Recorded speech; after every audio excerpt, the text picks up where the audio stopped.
నిర్గమకాండము 14వ అధ్యాయం 13వ వచనం.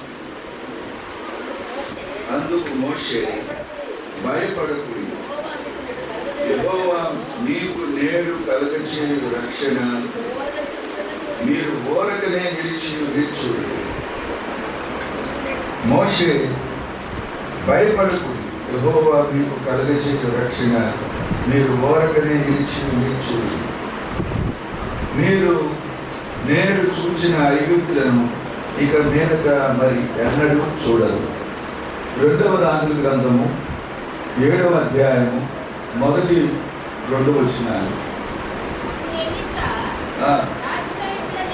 రాజుతో ఇట్లైను, యెహోవా మాట ఆలకించు, యెహోవా సెలవిచ్చున్నదేమనగా, రేపు ఈ వేళకు షోమ్రోను ద్వారమునందు మానికి సన్నపిండియు యావలను అమ్మబడును. చిన్న ప్రార్థన. తండ్రి, మీరే మాతో మాట్లాడారు. మీరే నన్ను మమ్మలను బలపరచమని, వచ్చిన బిడ్డలందరినీ దీవించమని యేసు నామమున అడుగుచున్నాను తండ్రి, ఆమేన్. అందరూ దేవుడికి స్తోత్రం చెప్పండి. పక్కన వందనాలు చెప్పండి. నీ జీవితంలో దేవుడు గొప్ప కార్యం చేయబోతున్నాడు అని చెప్పండి. నీ జీవితంలో దేవుడు గొప్ప కార్యం చేయబోతున్నాడు.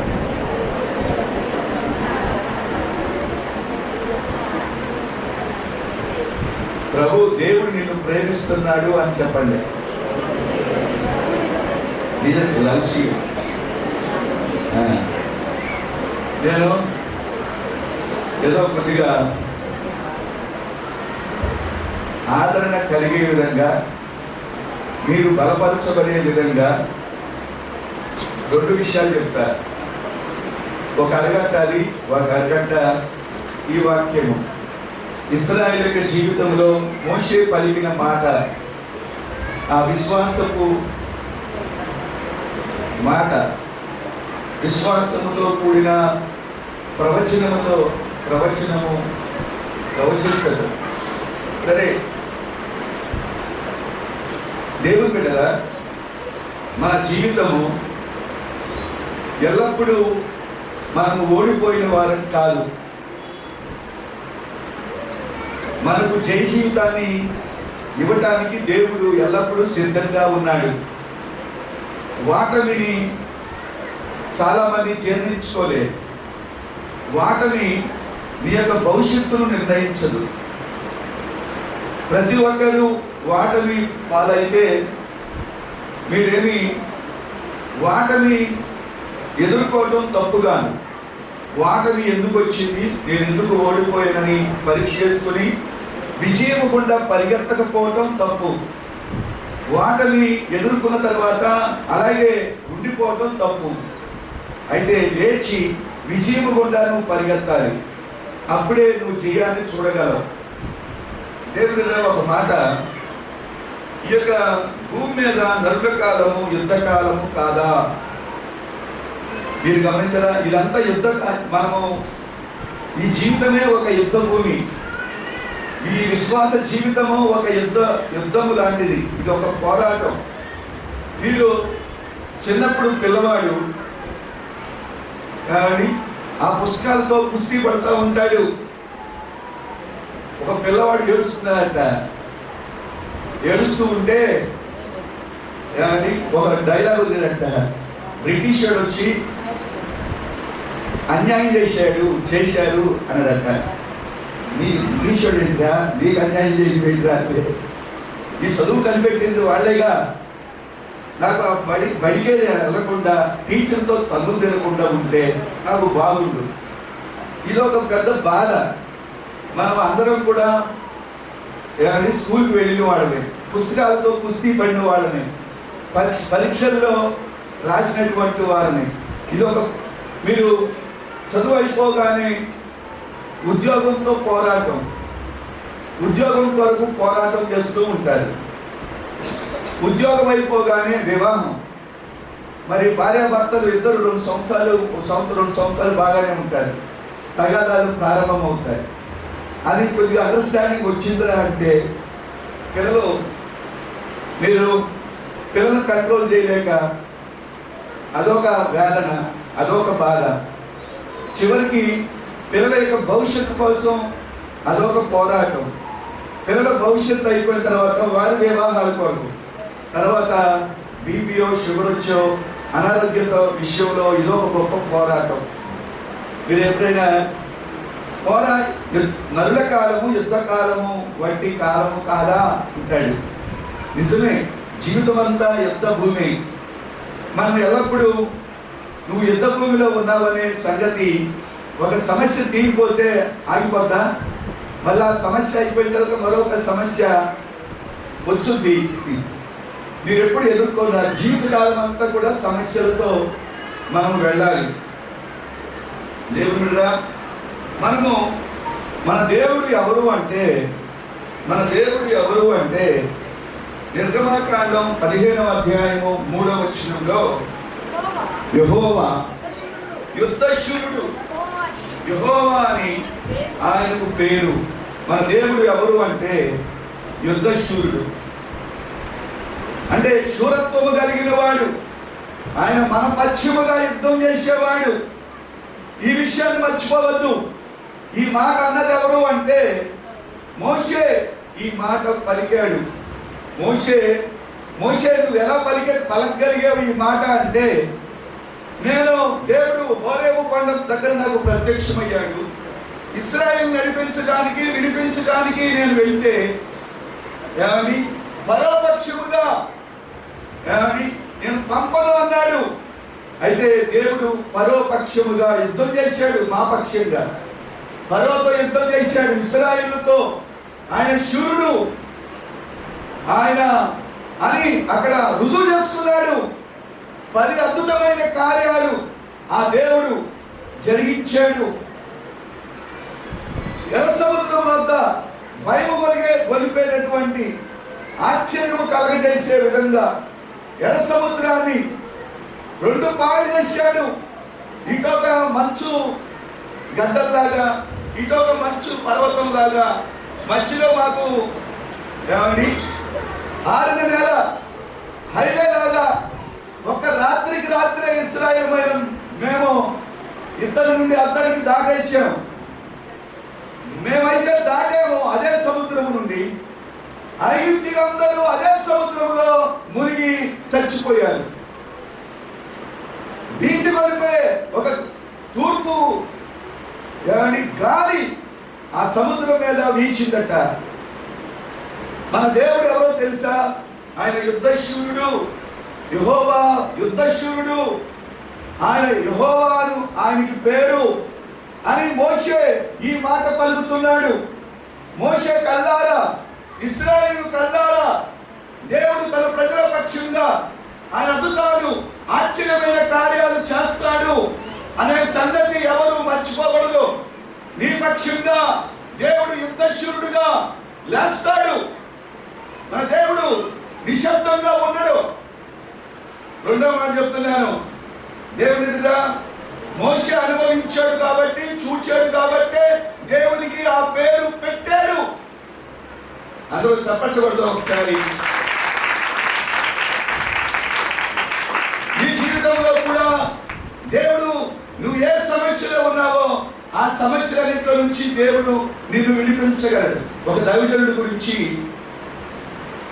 దైవజనుడు కొంతమంది సైన్యము ఆయన చంపటానికి వెతుకుతున్నారట.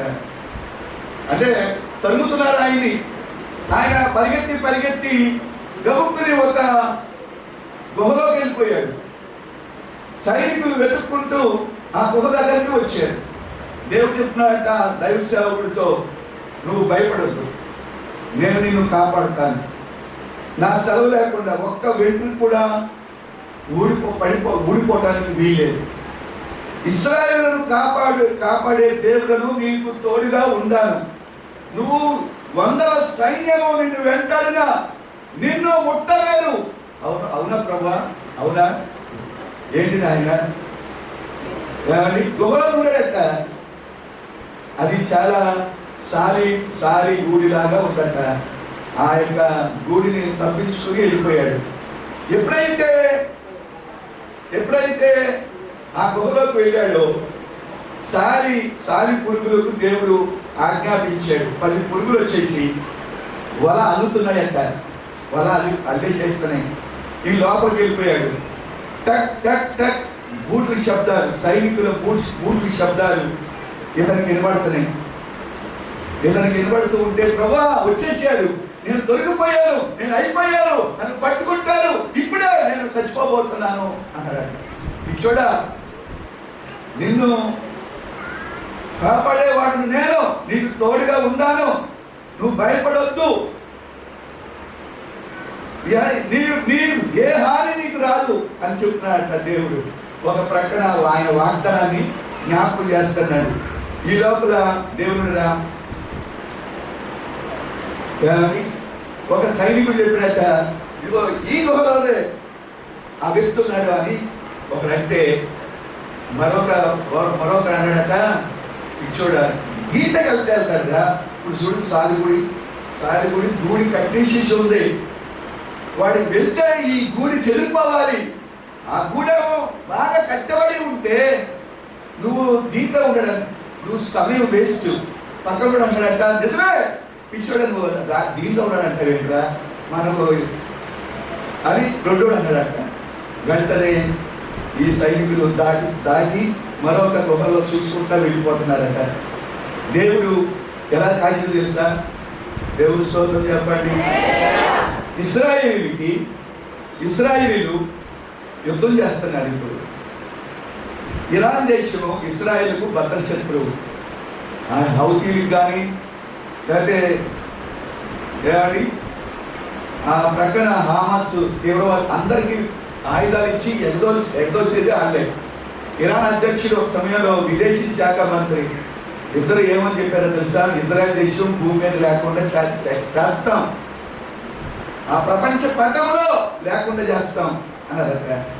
కానీ దేవుడు, మీరు గమనించారా, ఆ అధ్యక్షుడు, విదేశీ శాఖ మంత్రి, అధికారులు ఒక హెలికాప్టర్లో ఒకేసారి మాయమైపోయారు. దేవుడు యుద్ధశూరుడు. దేవుని స్తోత్రం చెప్పండి. దేవుని వారి స్తోత్రం. దేవుడు నీ జీవితంలో నువ్వు కూడా అనేక రకాలైన సమస్యలు గుండా నువ్వు వెళ్ళొచ్చు. ఒక మాట చెప్తాను చూడండి, 14వ అధ్యాయము 5వ వచనము.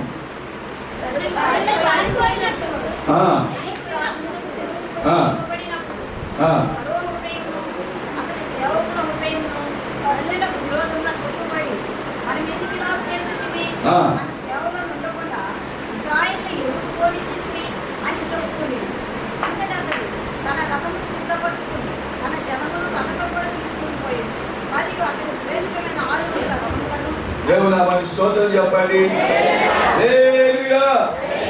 ఫరో ఇశ్రాయేల్ అందరినీ పాలించాడు.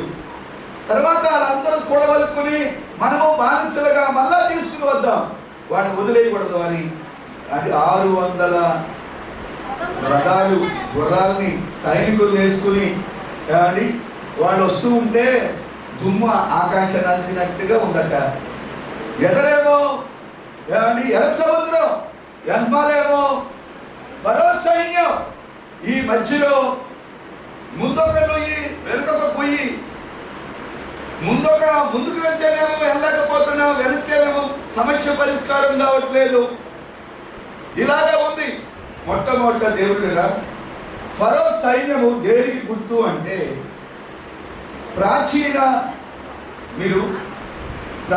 మీరు దేవుని రక్తం చేత మీరు అందరూ కడగబడ్డారు, మారు మనసు పొంది బాప్తీసం తీసుకున్నారు. ఫరో సైతానికి గుర్తు. సైన్యము సాతాను యొక్క సేనకు గుర్తు.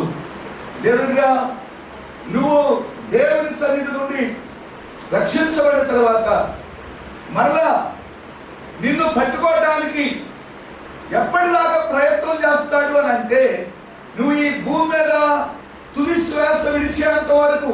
యవన కాలంలో నువ్వు మారు మనసు పొంది బాప్తీసం తీసుకున్నా సరే, నిన్ను మళ్ళా పాపానికి దాస్యం చేయడానికి విమోచించబడ్డావు.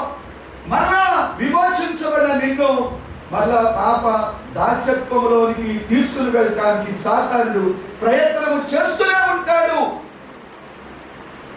ఫరో కానీ పాత రోత జీవితానికి గుర్తు.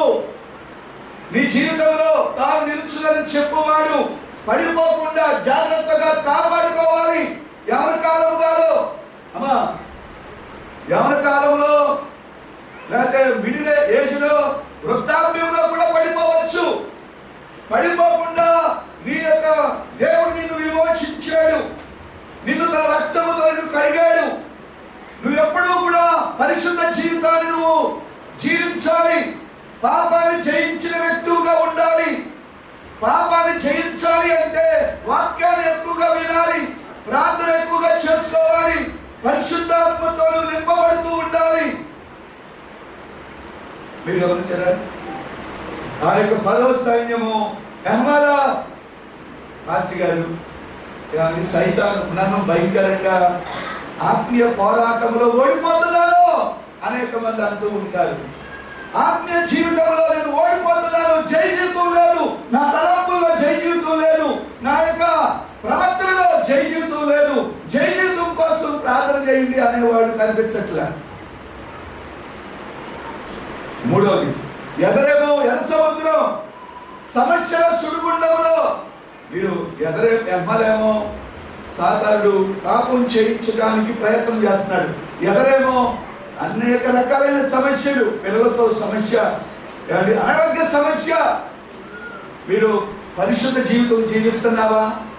జయించావా? జయించితే ఎర్ర సముద్రాన్ని నువ్వు జయించాలి. ఇహలోకంలో ఉన్న సమస్యలు నువ్వు సమస్యలు చూడద్దు, సమస్యల నుంచి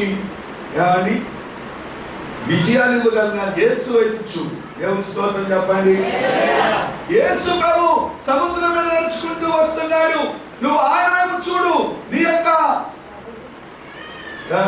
యొక్క సమస్యలు, శ్రమలు, బాధలు, కష్టాలు, ఏ అనారోగ్యత అయితే ఉందో దాన్ని చూడవా. ఆరోగ్యాన్ని ఇచ్చే యేసు వైపు చూడు. సమస్యలు వైపు చూడవాకు, సమస్యను పరిష్కరించగల దేవుని వైపు చూడు. నువ్వు సమస్యను జయించడానికి దేవుడు నీకు సహాయం చేస్తాడు. దేవుని స్తోత్రం. మీరు గమనించారా? రెండు రకాలైన ఒక విశ్వాసి రెండు రకాలైన సమస్యలు ఎదుర్కోవాలి.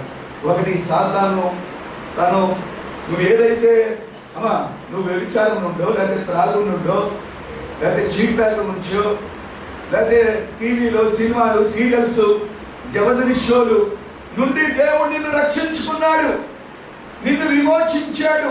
మళ్ళా పాత పాపంలో నిన్ను పడేసి లాక్కెళ్ళటానికి సాతానుడు ప్రయత్నం చేస్తాడు. దేవుని స్తోత్రం చెప్పండి. అయితే నువ్వు ఎప్పుడైతే నువ్వు పరిశుద్ధంగా ఉండాలి, నీతిగా ఉండాలి, యథార్థంగా ఉండాలి, ఎప్పుడైతే నువ్వు దేవునికి ప్రభా పాపం నా మీద ఏలుబడి చేస్తుందయ్యా, దాని నుంచి నన్ను రక్షించయ్యా అని అంటావో, దేవుడు వెంటనే నీకు జయ జీవితాన్ని ఇస్తాడు. దేవుని స్తోత్రం. నీ త్రాగుల్లో నువ్వు త్రాగుడు తాగలేదు, ఎందుకంటే దేవుడు జయశీలుడు. మనము చాలాసార్లు చెప్పే కదా, ఇదిగో ఆయనను మనను ప్రేమించిన వారి ద్వారా మనము వాటన్నిటి అత్యధికమైన విజయం పొందుతున్నాము. మనక దేవుడు ప్రేమించిన ఆయన యేసయ్య నీ కొరకు, ఇంకా మనం పాపులమై ఉండగా క్రీస్తు మన కొరకు చనిపోయాడు. నువ్వు పాపంలో ఉన్నప్పుడే దేవుడు నీ కొరకు చనిపోయాడు. ఆయన యుద్ధశూరుడు. దేవుని స్తోత్రం చెప్పండి. ఆయన యుద్ధం చేస్తాడు. నీ పాప జీవితము నుండి పూర్తిగా విమోచించడానికి నీ పక్షంగా నువ్వు ప్రార్థన చేస్తే, నీవు దేవునికి నువ్వు అప్పగించుకుంటే, అప్పుడు నీ పక్షంగా యుద్ధం చేసి నిన్ను పరిశుద్ధునిగా నిలబెడతాడు. రెండోది, నీ శ్రమలన్నింటిలో నుండి, నీ వ్యాధి బాధలన్నింటిలో నుంచి దేవుడు నిన్ను విడిపిస్తాడు. దేవుని స్తోత్రం చెప్పండి. హల్లెలూయా, హల్లెలూయా. మీరు ఎప్పుడు కూడా మీరు దేవుడురా. ఈరోజు నీ జీవితము ఏమని, మన దేవుడు ఎవరు అంటే యుద్ధశూరుడు. ఆయన మనపక్షంగా యుద్ధం చేసేటటువంటి వాడు. నువ్వు దేవుని స్తోత్రం చెప్పండి. నీకున్న అవమానం, నీకున్న అనారోగ్యత కానీ సాతానుడు నీ పక్షంగా యుద్ధం చేస్తున్నాడు. అయితే యేసు వైపు చూడు, నీకు విజయాన్ని ఇస్తాడు. దేవుని నామానికి స్తోత్రం. నేను ఒక పాట పాడతాను. ఓడిపోనివ్వడు, ఓడిపోనివ్వడు. చిన్న పాట పాడదాం.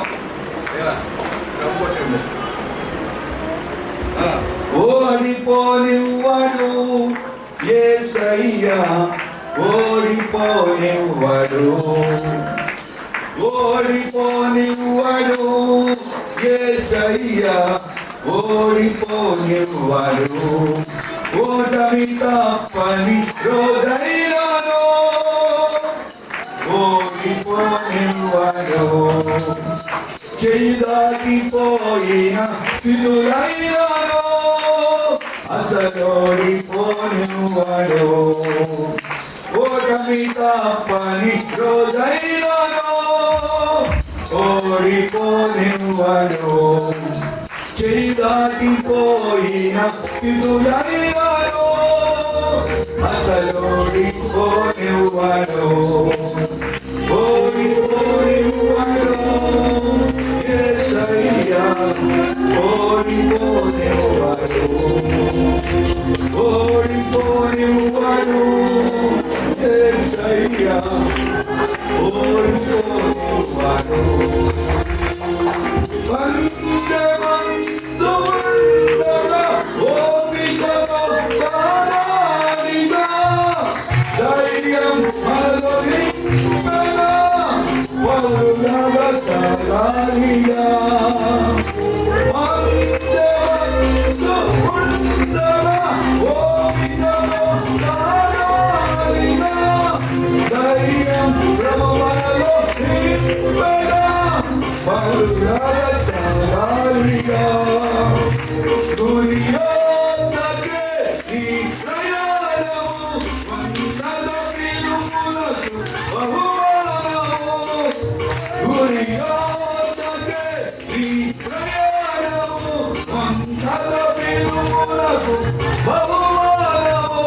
సియోనులో మన స్థానము సుస్థిరము, సియోనులో మన స్థానము సుస్థిరము. ఓడిపోనివ్వడు యేసయ్యా, ఓడిపోనివ్వడు, ఓడిపోనివ్వడు యేసయ్యా, ఓడిపోనివ్వడు. ఓటమి తప్పని రోజైనాను ఓడిపోనివ్వడు. చెయ్యి దాటిపోయిన స్థితులైనాను అసలోడిపోనివ్వడు, ఓడిపోనివ్వడు యేసయ్యా, ఓడిపోనివ్వడు, ఓడిపోనివ్వడు. దాటిపోడన్నడు యేసయ్యా, దాటిపోడన్నడు, దాటిపోడన్నడు యేసయ్యా, దాటిపోడన్నడు. దీన స్థితిలో మనమున్నాను దాటిపోడన్నడు. నవ్వుల పాలైన రోజైనాను దాటిపోడన్నడు. మీరు గమనించారా? నువ్వు ఏ స్థితి నుంచి వెళ్తున్నావో అది దేవుడే ఏర్పాటు చేశాడు. దాన్ని నువ్వు జయించాలి. అనారోగ్యమా, పిల్లల యొక్క భవిష్యత్తు గురించి నువ్వు, లేకపోతే ఇల్లు లేదని, అప్పుల పాలయ్యనని, కుటుంబంలో సమాధానం లేదని, ఏ సమస్య అయితే ఉందో ఆ సమస్య ఫరోలో వచ్చింది. ఫరోని ఏర్పాటు చేసింది ఎవరు? ఫరోని ఏర్పాటు చేసింది ఎవరు? ఫరోకి రథాలు గుర్రాలు ఇచ్చింది ఎవరు? దేవుడే. మీకు ఇది ఆశ్చర్యం వేస్తుంది, అవునా అండి? నువ్వు ఫరో లేకపోతే, ఫరో సైన్యం లేకపోతే, నా దేవుడు యుద్ధశూరుడు అని చెప్పడానికి అక్కడ ఆస్కారం లేదు. ఫరోను పెట్టింది దేవుడు. ఫరో సైన్యము, ఐగుప్తి అంతా కూడా దేవుడే ఏర్పాటు చేశాడు. వారి జీవితంలో అద్భుతాలు, ఆశ్చర్యమైన కార్యాలు చూచి, అమ్మా మా దేవుడు ఆయన యుద్ధశూరుడు, తన ప్రజల పక్షంగా యుద్ధం చేస్తాడు. మీరు యోనా వాడలో నుంచి యోనాను ఎత్తి పడేశాడు. ఒక మత్స్యం వచ్చి ఇక యోనా అనుకున్నాడు, నా జీవితము ఇక అయిపోయింది, నా లైఫ్ లేదు ఇక అని అనుకుంటున్నాడు. ఇంకేమిటి అయిపోయింది. కానీ మత్స్యం వచ్చి మింగేసింది. మత్స్యానికి ఆజ్ఞాపించింది ఎవరు? దేవుడే. ఆ యొక్క సముద్ర అగాధంలో ఉండి అగాధంలో ప్రార్థన చేస్తున్నారు. ఆయన మెత్తటి పరుపులాగా ఉన్నట్ట. ఆ స్థితిలో జీర్ణం అవ్వకుండా ఆ మత్స్యం నడి సముద్రంలో నడిచిందట. నీవేకి వెళ్ళేంత వరకు 3 దినాలు ఆ మత్స్యంలో ఉండి అతడు ప్రార్థన చేశాడు. దేవుని స్తోత్రం. ఇదేంటండి? దేవుడు ఆ మత్స్యం, దేవుని తలంపులు ఆశ్చర్యంగా ఉంటాయి, దేవుని ఆలోచనలు ఆశ్చర్యంగా ఉంటాయి. నువ్వు గ్రహించాలి, ఈ సమస్య దేవునికి తెలవకుండా రాదా? రోమాపత్రిక మీరు దేవునిగా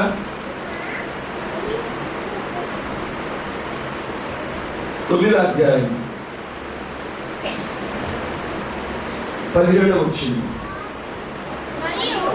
మరియు లేఖనము ఫరోతో ఇలాగున చెప్పాను, నేను నీ యందు నా బలము చూపుటకును నా నామము భూలోకమందంతటా ప్రచురముటకును అందు నిమిత్తమే నిన్ను నియమించితిని.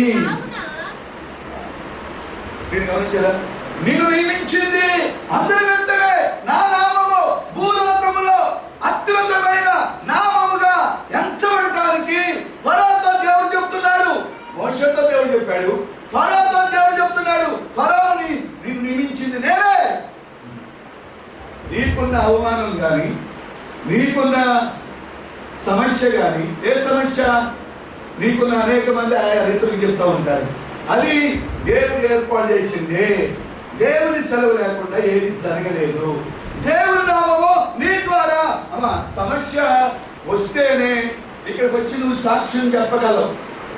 దేవుడు శక్తివంతుడు, ఆయన బలవంతుడు, ఆయన యుద్ధశూరుడు, యుద్ధం చేస్తాడు తన ప్రజల పక్షంగా.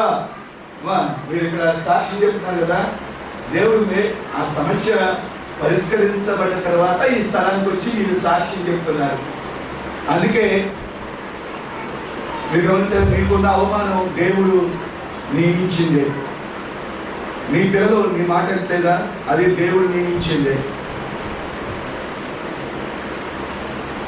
మీరు చాలా మంది ప్రార్థన పత్రాలు వెళ్తూ ఉంటారు, దేవుడు నాకు ఏం మేలు చేయట్లేదని. కొంతమంది మీరు ఫరో సైన్యము వస్తూ ఉంటే ఇశ్రాయేలు అందరూ ప్రార్థన చేశారట, ప్రభువా ఈ యొక్క ఫరో చేతిలో నుంచి మమ్మల్ని విడిపించయ్యా అని ప్రార్థన చేశారట. మరి అన్నారట మోషే దగ్గర ఏమండి ఐగుప్తుల్లో సమాధులు లేవని, ఐగుప్తులో ఏమండి మేము అక్కడే బాగుంటాం, మేము వారికి దాసులు అవటమే మంచిది రానే. ఇతరులు ప్రార్థన చేస్తారు, మళ్ళా చచ్చిపోతే మంచిది అని చావును కోరుకుంటా ఉంటారు. ఈ 2 రకాలైన క్రైస్తవులు. కానీ శ్రమ వచ్చినప్పుడు జీవితం వేస్ట్, చచ్చిపోతే మంచిది. ఈ భర్త ఏదైనా కొట్టగానే అరే దరిద్రుడా, నీ ఎదుట ఉండటం కంటే చచ్చిపోతే మంచిది. మీరు ఒకవైపు ప్రార్థన చేస్తారు, దేవుడు సహాయం చేయి ప్రభు అని అంటారు, మళ్ళీ నోటితో ఏమంటారు, వేస్ట్ ప్రభు, జీవితం వద్దా, ఇలాంటి కష్టాలు. కానీ అలాంటి స్థితిలో ఇశ్రాయేలు అందరూ ప్రార్థన చేస్తున్నారు. అమ్మా, నీకు ఒక వ్యక్తి శ్రమలో ఉంటే అతడు ప్రార్థన చేయాలి. దేవుడు స్తోత్రం చెప్పండి. 1 సైన్యము అంటే ఫరో రథాలతో వస్తున్న దానికి నువ్వు పాపాన్ని జయించి పరిశుద్ధంగా ఉండాలి.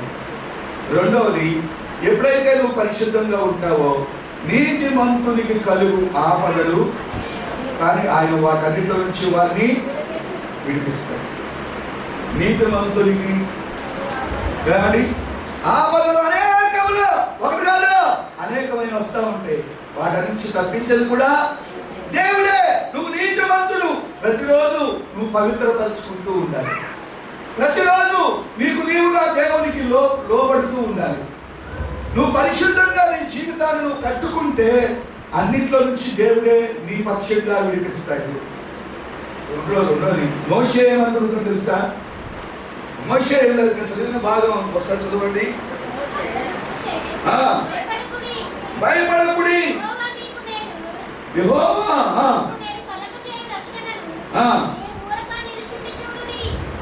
ఊరకలా నిలిచి ఉండి చూడండి. దేవుని స్తోత్రం చెప్పండి.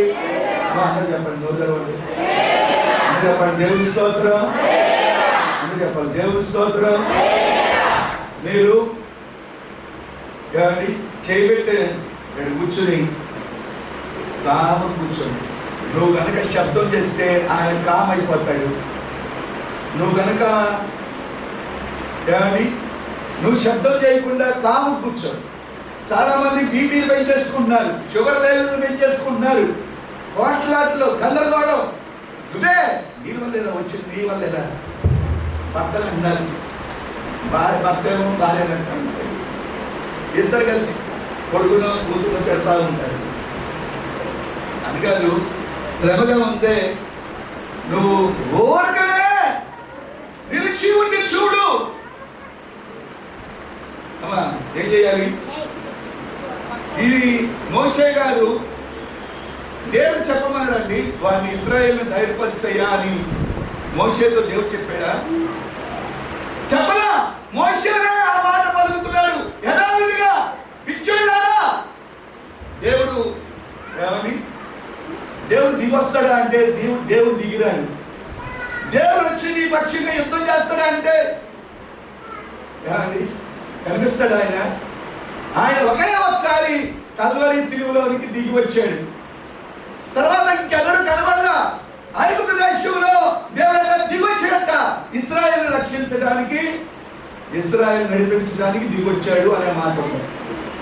దేవుడు సృష్టిని ఆయన వాడుకుంటాడు.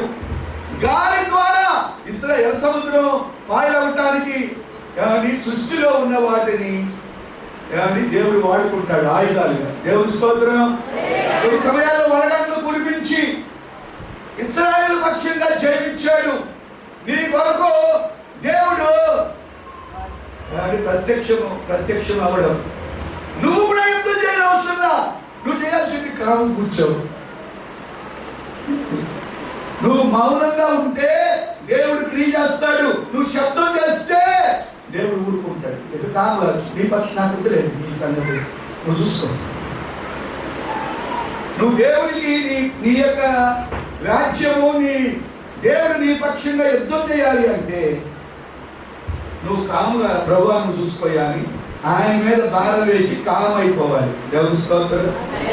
ఎంతమంది ఇక్కడ ఉన్న సిస్టర్స్ రారండి, ఏం మాట్లాడకూడదు, మౌనం అయిపోవాలి. భర్తను తిట్టడం, భార్యను తిట్టడం, పిల్లలను తిట్టడం. నీకు అప్పగించానయ్యా, నువ్వేం చేసుకుంటారో చేసుకోవాలని చెప్పాలి. మోషే ఇక్కడ ఈ మాట పలుకుతున్నాడు. ఆయనకి ఇదో ఇక మీద చూచిన ఐగుప్తుని మీరు అన్నడూ చూడడు, ఊరికనే చూడండి పిచ్చగారా. దేవుడు మన పక్షంగా శౌర కార్యాలు చేయలేదా? మన పక్షంగా యుద్ధం చేయలేదా? 10 అద్భుతమైన కార్యాలు దేవుడు చేశాడు కదా ఎర్ర సముద్రములో. ఆయనే పాయలు చేసేస్తాడు. నీకు విశ్వాసం ఉందా? 2 పాయలు అయిపోతాయి. వెనక ఒక నుయ్యి, ఎదురొక గొయ్యి, పక్కన పర్వతాలు, గడిపోవాలో తిరిగిట్లా. కానీ పైంక చూడు, పై డోర్లు ఓపెన్ అయ్యి ఉంటాయి. దేవుని స్తోత్రం. దేవుడు ఎప్పుడైనా నీకు సహాయం చేస్తూనే ఉంటాడు. దేవుడు వాగ్దానాలు ఎక్కువగా ధ్యానం చేయి.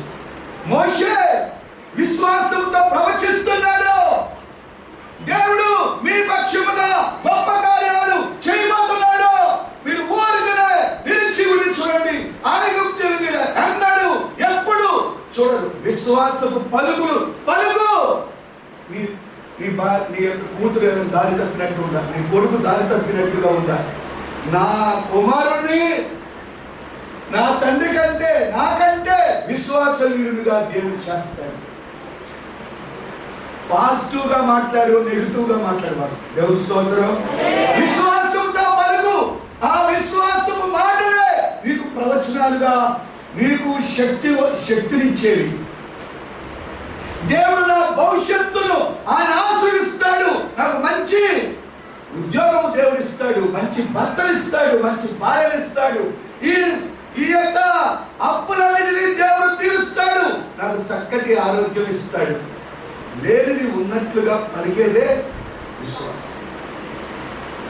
దేవుడు కనిపిస్తున్నాడు. ఇప్పుడు దేవుని వాక్యాన్ని ఆధారం చేసుకుని పలుకు. నువ్వు చెప్పు. మోషే కూడా ప్రవచిస్తున్నాడు. ప్రవచన పలుకులు పలుకుతున్నాడు. ఆయన చెప్పినట్టుగానే అందరూ పిచ్చోళ్ళారా? చంపడానికి తీసుకొచ్చావా? అసలు సమాధులు లేవా? స్థలాలు లేవా? మధ్యలో ఈ యొక్క అడారిలో మమ్మల్ని చంపడానికి తీసుకొచ్చారా అని వాళ్ళు ప్రార్థన చేస్తున్నారు. కానీ విశ్వాసం అంటారు. అమ్మా, మీరు కూడా ప్రవచనంగా నువ్వు కూడా ప్రవచించు. నీ ఇంట్లో నీకున్న అవమానం కానీ, నిందలు కానీ, శ్రమలు కానీ, అనారోగ్యత కానీ దేవుడికి తెలియకుండా రాదు. ఏదో ఒక ఉద్దేశం దేవుడు నీ మీద కలిగి ఉన్నాడు. నువ్వు దేవుడికి సాక్ష్యం చెప్పాలి. దేవుని యొక్క నామము నీ ద్వారా మహిమపరచబడాలి. అందుకే ఆయన యుద్ధశూరుడు. నీ పక్షంగా, తన ప్రజల పక్షంగా యుద్ధం చేస్తాడు. ఎలా యుద్ధం చేస్తాడు? ఆయన ప్రకృతిని ఒక సుడిగాలి లాగా వీటి కొరిపే విధంగా ఒక సుడిగాలి, తూర్పు గాలి పంపిడట. చూస్తూ ఉండగానే ఎర్ర సముద్రం పాయలైపోయింది. అందరూ చప్పట్లు కొట్టండి.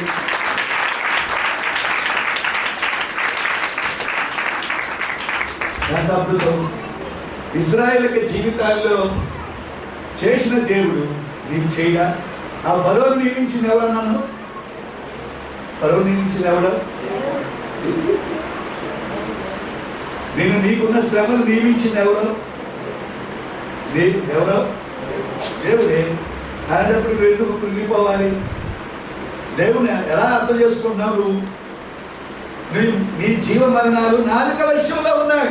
నువ్వు ఎప్పుడు కూడా వాగ్దానం ఎత్తి పలుకో. నా పక్షంగా దేవుడు చేస్తాడు. నా పక్షంగా ఆయన నాకు సహాయాన్ని ఇస్తాడు. నా వ్యాపారం దేవుడు లాభదాయకంగా కొనసాగిస్తాడు. నా అనారోగ్యత నుంచి దేవుడు నన్ను విడిపిస్తాడు. నన్ను వెంటాడుతున్న ఆ యొక్క శక్తి నుంచి, లేక అపవాదం నుంచి, ఆ యొక్క సాతాను యొక్క సమూహం నుంచి దేవుడు నన్ను విడిపిస్తాడు. దేవుని స్తోత్రం. నీ విశ్వాసము పలుకులే నీకు విజయ సోపానాలుగా ఉంటాయి. నీ నోటితో నీ విజయాలను ప్రకటించు. మోషే ముందుగా దేవుని శక్తి ఏంటో, దేవుని యొక్క బలం ఏంటో నువ్వు ముందుగా ఎరిగి పలుకు. దేవుని స్తోత్రం. నీ మాట ఏదైతే పలుకుతావో ఆ మాటలోనే దేవుడు స్పందిస్తాడు. తండ్రి, నువ్వు ఊరుకో, మీరు ఊరకనే నిలిచి మౌనంగా ఉండు. రాత్రి అంతా నిద్రపోకుండా ఆ సమస్య అలా జరిగింది. అటు ఇటు తిరుగుతా, ఆకలి చెప్పుకుంటా, అయిపోయింది కదా లైఫ్ అయిపోయింది అనుకుంటా, బీపీ పెరుగుతా, షుగర్ పెంచుకుంటా, అందరి మనసుల్ని గందరగోళం చేస్తా, ప్రశాంతంగా ఉండకుండా నువ్వు దేవుడు పెట్టిపోయినా అందరినీ కలవరపాటు చేస్తున్నా. దేవుడు లేడు ఆ ఇంట్లో, నీకు విశ్వాసం లేదు. దేవుడు దేవుని స్తోత్రం చెప్పండి, దేవుని స్తోత్రం. ఎందుకు వచ్చిందో తెలుసా? దేవుడు మనము ఈ యొక్క నరుల కాలము, యుద్ధ కాలము వంటి కాలము కాదా. మనం ఒక సమస్య పరిష్కరించగానే మరొక సమస్య బయలుదేరుతుంది. నువ్వు మోషే ప్రవచించాడు, ప్రవచన పురుషుడు. నా జీవితంలో దేవుడు కార్యాలు చేస్తాడు. మనం ఏం చేయాలి అంటే ఊరకుండా. మన యొక్క జీవితాల్లో మరొక మాట చెప్తున్నాను, మీరు దేవుడు మరొక మాట ఏంటంటే చూడండి 14:13. అందుకు మోషే, భయపడకుడి, యెహోవా నీకు నేడు కలిగించే రక్షణ ఊరకనే నిలిచి ఉంచుడు. భయపడద్దు. మరొక మాట చెప్తున్నా, దేవుని మనకు స్తోత్రం చెప్పండి. ఇక్కడ ఎలీషా మరి అది అయిపోయింది. మరొక చోటకు వద్దాం. మరొక చోటకు వచ్చేసరికి ఇక్కడ షోమ్రోను పట్టణాన్ని, అది ఇజ్రాయేల్ రాజధాని షోమ్రోను పట్టణాన్ని బెన్హదదు సిరియా అధ్యక్షుడు తన సైన్యముతో చుట్టూ వచ్చేసి సైన్యంతో ప్రాకారంగా శత్రు సైన్యము ఆక్రమించేసింది. బయట నుంచి ఎవరు బయటికి వెళ్ళకూడదు, లోపల ఉన్నవాళ్ళు లోపలే ఉండాలి. అది పరిస్థితి. ఇశ్రాయేల్ దేశంలో ఎలా ఉందో పరిస్థితి కానీ పావురపు రెట్ట అంటే గాడిద తల మాంసాన్ని తింటున్నారంట. మీరు ఒక మాట, ఎలాంటి కలువుగా ఉందో తెలుసా? ఎలాంటి కలువులాగా ఉందో తెలుసా? హలో, దేవుని స్తోత్రం చెప్పండి. భయంకరమైన కలువు. ఒక ఇద్దరు తల్లులట, ఈరోజు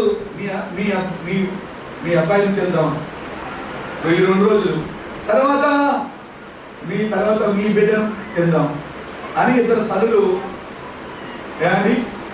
కుదుర్చుకున్నారు. ఒక బిడ్డను తినేశారు. మరొక బిడ్డ తినే సమయానికి అది చివరికి రాజు దగ్గరికి వచ్చింది. రాజు బట్టలు చెప్పుకొని ఏడుస్తున్నాడు. దేవుని స్తోత్రం చెప్పండి. ఇలాంటి కరువుగా ఉన్న సమయంలో ఎలీషా దైవజనుడు అదే స్థలంలో ఉన్నాడు. ఆ స్థలంలో ఉన్న దైవజనుడు ఏమంటాడు తెలుసా? ఇదిగో యెహోవా సెలవిచ్చినదేమనగా, రేపు ఈ వేళకు షోమ్రోను ద్వారమందు రూపాయి ఒక ఇంటికి మీరు మోషే పలికింది, నేను దేవుడు ఈరోజే ఇప్పుడే అద్భుతం చేయబోతున్నాడు. మీరు ఊరికనే నిలిచి చూడండి. ఎలీషా ప్రకటిస్తున్నాడు, రేపు ఈ పాటికి ఈ సమయానికి ఇంత కరువులో ఉన్నా, ఏ కరువు?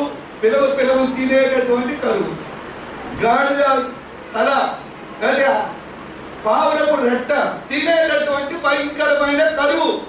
ఈ విచిత్రం ఏంటంటే అలాంటి కరువు ఇశ్రాయేల్ దేశంలో ఎప్పుడు రాలా. దేవుని స్తోత్రం అని చెప్పాలి. దేవుని స్తోత్రం. ఈ జీవితంలో కూడా సమాధానం లేదండి. అన్ని ఆర్థిక అప్పులే, ఆర్థిక పరంగా చాలా కరువ. ఇంట్లో సమాధానం లేదు, ఇంట్లో నెమ్మది లేదు, ఆరోగ్యం లేదు, నెమ్మది లేదు, అన్ని గందరగోళ పరిస్థితులు ఉన్నాయి. ఇది ఒక రకమైన కరువు. మీరు గమనించారా? ఇదే వస్తువులు సమృద్ధిగా ఆహారం ఉండొచ్చు, మంచిగా వస్త్రాలు, మంచి ఇల్లు ఉండొచ్చు, కానీ కొంతమందికి మనశ్శాంతి ఉండదు, సమాధానం లేదు. బీపీ పెరిగిపోతుంది, మాస్టర్ షుగర్ పెరిగిపోతుంది, ఆరోగ్యం లేదండి. ఇదో ఒక రకమైన కరువు. అవునా కదండి? కరువు అంటారు, కరువు కదంటారు. దేవుని బిడ్డలు సర్వ సమృద్ధితో ఉంటారు. అన్ని సర్వ సమృద్ధితో వారు ఏలుబడి చేస్తూ ఉంటారు, చేయబడుతూ ఉంటారు. సర్వ సమృద్ధి. నెమ్మది ఉందా? ఉందయ్యా. సమాధానం ఉందా? ఉందయ్యా. అమ్మా ఇంట్లో ఇల్లు ఉందా? ఉంది. అన్నీ ఉన్నాయా అని చెప్పగలిగిన వాడే క్రైస్తవుడు. దేవుని స్తోత్రం. నువ్వు చెప్పాలి, దేవుని స్తోత్రం. ఈ కరువు వెంబడిస్తూ ఉంటే ఎలీషా ప్రవక్త అదే రేపు ఈ పాటికి రేపు అద్భుతం జరిగిపోతుంది. అరే పిచ్చోడా, రాజు ఎవరో ఒక ఆయన మీద ఆధారపడ్డాడట. ఆ అధికారంట ఆకాశం తూములు ఎత్తినా ఇది జరగదు. జరిగితే అతడు అన్యుడు, అతడు దేవుని మీద విశ్వాసం లేదు. కానీ దేవుని బిడ్డలు విశ్వాస మూలంగా జీవిస్తారు. నీతిమంతుడు విశ్వాస మూలంగా పలుకుతూ ఉంటాడు. విశ్వాసము ద్వారా ఆశీర్వాదాన్ని రిసీవ్ చేసుకుంటూ ఉంటాడు. విశ్వాసము ద్వారా మా విజయాన్ని పొందుతూ ఉంటాడు. విశ్వాసమే మన విజయం, మన విశ్వాసం. ఎలీషా గొప్ప విశ్వాసవీరుడు. ప్రవచిస్తున్నాడు, నేను విశ్వసించింది కాబట్టి నేను పలుకుతున్నా. నేను నా దేవుడు తన ప్రజల పక్షంగా యుద్ధం చేసేవాడు, యుద్ధశూరుడు, ప్రజల పక్షంగా సహాయాన్ని అందించేవాడు. నేను నమ్ముతున్నా. నువ్వు నమ్ముతున్నావా? ఎలాంటి కలువ తెలుసా? వ్యాపారస్తులు, మీ వ్యాపారం మీరు ప్రవచించాలి, మీరు పలకాలి. దేవుని స్తోత్రం చెప్పండి. మీరు గమనించారా? అక్కడ రాజు దగ్గర ఈ వార్త ప్రజలందరికీ తెలిసిపోయింది. ప్రవక్త గారు ఈ విధంగా పలికాడు. రేపు ఈ వేళకేనంట ప్రజలందరూ కరువుతో చస్తూ ఉంటే పిల్లలు తినేటటువంటి కరువు ఏది ఏమైనా రేపే జరిగిపోతుంది. అక్కడ అధికారులు చూడండి అక్కడ 7:2 అందుకు ఎవరి చేతి మీద రాజు ఆనుకుండెను ఆ అధిపతి యెహోవా ఆకాశమందు కిటికీలు తెరచినను అలాగు జరుగునా అని దైవజనునికి ప్రత్యుత్తరమేగా అతడు నీవు కన్నారా దాన్ని చూచెదవు కానీ దాన్ని తినకుందు అని చెప్పాను. దేవుని స్తోత్రం చెప్పండి. అదే చెప్పాలి. నుదరువా మీరు గమనించారా? అసలు కరువు ఎందుకు వచ్చిందో తెలుసా? రాజు దేవుని మీద ఆధారపడకుండా ఒక అధికారి మీద ఆధారపడి బ్రతుకుతున్నాడట. మనము రక్షించబడిన తర్వాత, మారు మనసు పొందిన తర్వాత నీ యొక్క భర్త మీదనో భార్య మీదనో తల్లిదండ్రుల మీదనో నువ్వు ఆధారపడి బ్రతకూడదు. మనమందరం ఆధారపడి బ్రతికేది ఎవరి మీద ఆధారపడాలి? దేవుని మీద. పైకి చూడు, ఎవరి మనస్సు నీ మీద ఆనుకున్నాడో వారిని పూర్ణ శాంతి గలవారిగా. ఇది భయంకరమైన తప్పు, రాజు చేస్తున్న పాపం. అది దేవుని మీద ఆనుకో, నీకు విజయాన్ని దేవుడు ఇస్తాడు. పై నుండి నీకు సహాయం రావాలి. డాక్టర్ల మీద కాదు, జ్యోతిష్కుల మీద కాదు, సిద్ధాంతుల మీద కాదు. నువ్వు దేవుడిని నమ్ముకుంటే దేవుడు నిన్ను సిగ్గుపరచడు. మీరు ఒక మాట చూడండి, ఇర్మియా గ్రంథము 17వ అధ్యాయము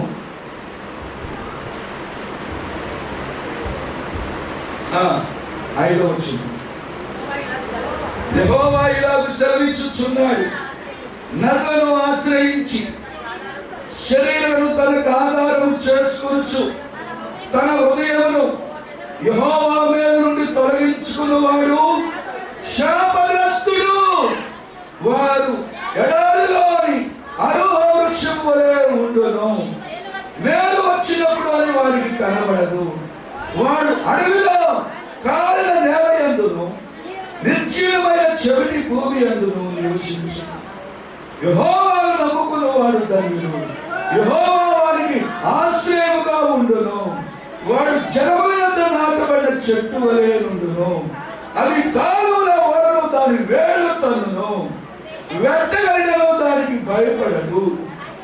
దాని ఆకు పచ్చగా నుండును. వర్షము లేని సంవత్సరమున చింతనందడు కాపు మానదు. దేవుని నమ్ముకుంటే కలిగే ఆశీర్వాదం, దేవుని నమ్మకుండా నరుల మీద ఆధారపడితే వచ్చే నష్టం.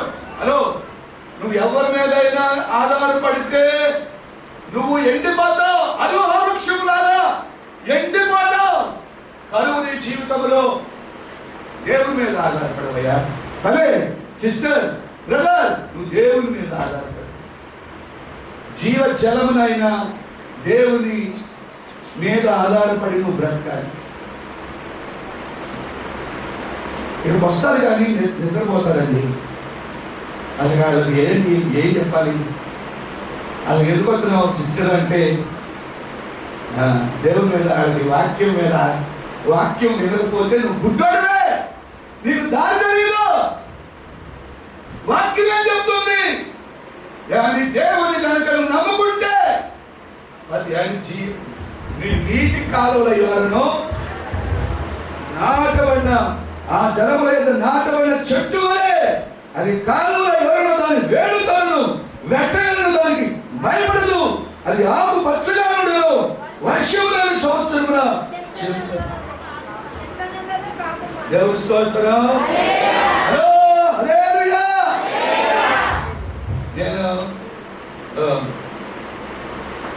5 రోజులు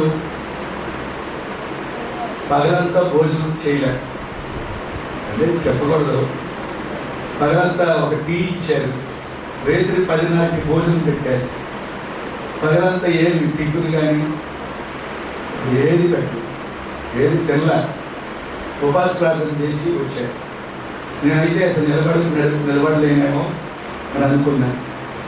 నేను 3 వారాలు నేను ఇక్కడ ఉండలేకపోయాను.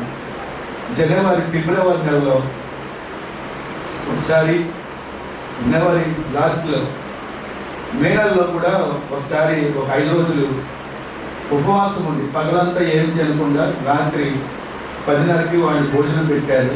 పొద్దుపోయిన తర్వాత అక్కడ భోజనం పెట్టినా ఏమి తిరగలం. మరి అలాంటి స్థితిలో నాకు నీరసంగానే ఉంది. అయినా నా డ్యూటీ ఒక యాజకుడిగా కానీ దేవుని వాక్యాన్ని మరి దేవుని బిడ్డలకు అందించాలని నేను నిలబడి వాక్యం చెప్తున్నాను. ఓపిక లేకపోయినా కానీ మీరు గమనించారా, కనీసం వారానికి కనీసం 2 రోజులైనా ఉపవాస ప్రార్థన చేయాలి.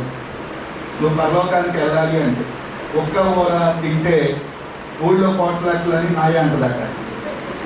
ఈ 4 రోజులు ఎండగడితే ఆ సంత లాగేది, వాడు సంత లాగేది అంటారు. మీరు గమనించారు, ఒంట్లో ఓపిలేదు, ఆ సంత అది చెప్తావు. నేనే స్తోత్రం. నువ్వు నలగొట్టుకుంటే పరలోకానికి వెళ్తావు. నువ్వు ఒక్క ఊర లేపితే ఈ శరీరానికి ఇదేమో ఏమండి. సరే, దేవుని స్తోత్రం చెప్పండి. ఏదో చిన్న వాక్యం చెప్తున్నాను, మీరు శ్రద్ధగా వినండి. దేవుని స్తోత్రం. మీరు ఎవరి మీద, బ్రదర్ సిస్టర్, డాక్టర్ మీద నువ్వు డాక్టర్ నమ్మక, దేవుని మాట నమ్ముట నీ వలన అయితే నమ్మవానికి. నమ్మితే నువ్వు దేవుని మహిమను చూస్తావు, దేవుని కార్యాలు కళ్ళారా చూస్తావు. నువ్వు చూడట్లేదు అంటే నువ్వు ఎలీషా నమ్మాడు కాబట్టి పలుకుతున్నాడు. విశ్వాసము మాటలు ఆ స్థలంలో ఆధారం ఏదీ లేదు. ఇశ్రాయేలీయులు ఎర్ర సముద్రం మీద నిలబడిపోయారు.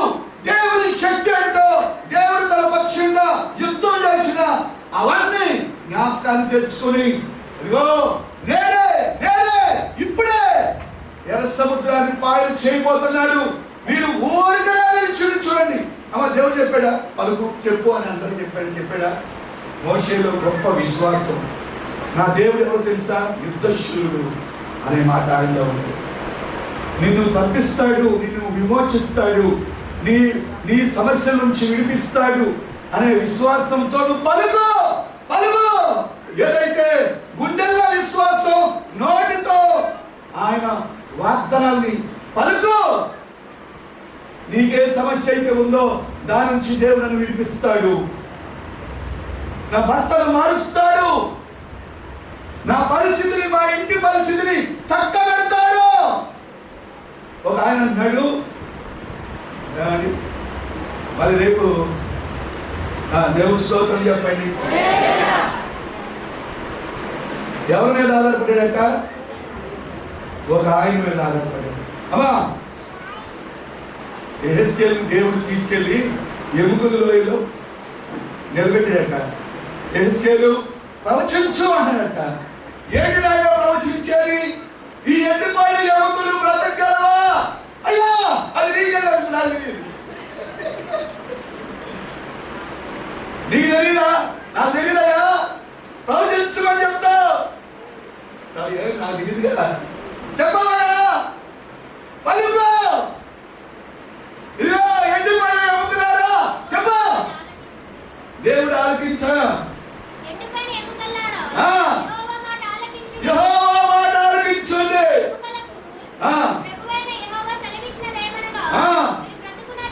మీరు బ్రతుకున్నట్లు నీలోనికి జీవాత్మను రప్పిస్తున్నాను. దేవుని స్తోత్రం చెప్ప.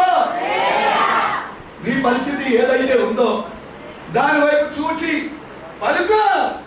నువ్వు కూడా ఒక ప్రవచన వీరురాలిగా నువ్వు పలుకు. నీ జీవితంలో దేవుడు కార్యాలు చేస్తాడు. నువ్వు నిశ్శబ్దంగా దేవుని శక్తి ఏంటో, దేవుని బలం ఏంటో, దేవుని యొక్క శూర కార్యాలు ఏంటో నేను చెప్పే కదా. బలం పెట్టింది దేవుడే.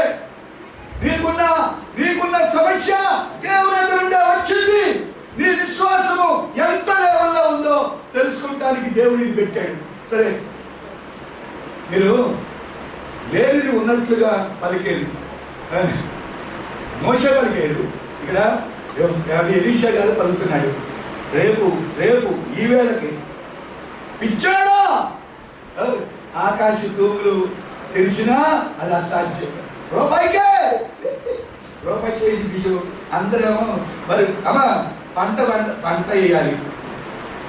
హలో, మనం పొలాలు సాగు చేయాలి, పంటలు రావాలి, అప్పుడు పంచాలి. రూపాయికి ఒక మాడి పిండి అంటే అది సహజమా? దేవుని స్తోత్రం చెప్పండి. డిమాండ్ ఎక్కువైతే ప్రైస్ పెరుగుతూ ఉంటుంది, డిమాండ్ తక్కువ అయితే రేటు తగ్గుతూ ఉంటుంది. దేవుని మన స్తోత్రం. సరే, దేవుని అబ్రహాము కూడా ఒక మాట అంటున్నాడు. ఇదిగో అబ్రహాముని దేవుడు నీ కుమారుడిని అయ్యా, దేవుని స్తోత్రం, నీ ఒక కుమారుని తీసుకెళ్ళి మోరియా పర్వతం మీద నాకు ఇవ్వమంటే ఇద్దరు దాసుల్ని పర్వతం కింద పెట్టాడు. వాళ్ళతో అంటాడు, నేను నా కొడుకు మేము కలిసి దేవునికి దహన బలి అర్పించి మరలా వస్తాము అంటున్నాడు. అసలు దేవుడు ఎవరిని బలిమన్నది? ఎవరిని? ఇస్సాకుని. మరి అబ్రహాము లేనిది యెహోవా చూచుకొనును. ఎవరిని? యెహోవా రోహి, యెహోవా ఈరే. దేవుని స్తోత్రం. యెహోవా ఈరే. దేవుని స్తోత్రం. నీకున్న సమస్యలన్నీ దేవుని మీద ఆధారపడి ఆయన యెహోవా ఈరే, ఆయన చూసుకుంటాడని చెప్పాలి. దేవుని స్తోత్రం చెప్పమ్మా. హల్లెలూయా. దేవుడు చూసుకుంటాడండి. అప్పుడు అబ్రహాం అట వెళ్ళాడట, కాలు చేతులు కట్టేశాడు.